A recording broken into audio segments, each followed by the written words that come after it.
Чыгырых — это такой специальный нож для того, чтобы резать тесто. Петушок вот катит перед собой колесо.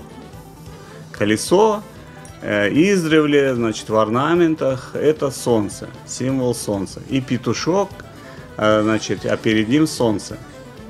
Петух и в исламе тоже, и вообще во многих культурах, особенно на Востоке, это предвестник зари. Простая форма янтах или чиберек, она такое сфера.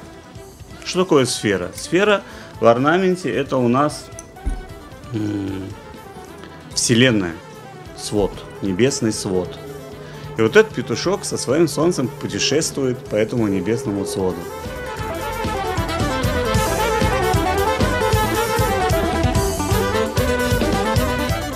Я сделал новый. Вот, и теперь этим можно работать. У него две стороны.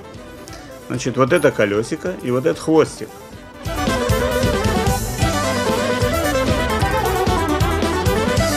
Мне было интересно ее восстановить.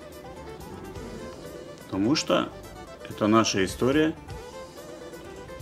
И оно должно вернуться на свое место. Этот предмет должен вернуться в нашу семью. Каждую крымско-татарскую семью.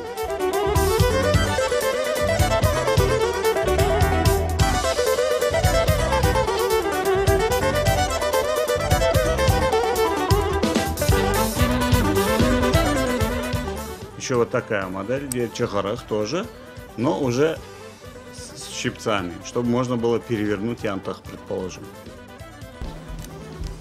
Советский период.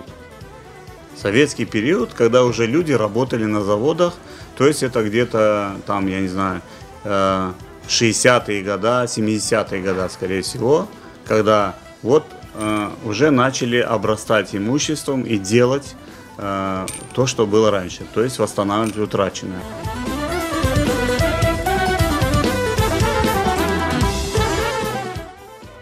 Использовался при приготовлении не только чебереков, очень много блюд. Например, хых, пахлава, янтах, чеберек, там все что угодно. Это нож для теста, порезать тесто. Поэтому можно порезать и рез получается красивый.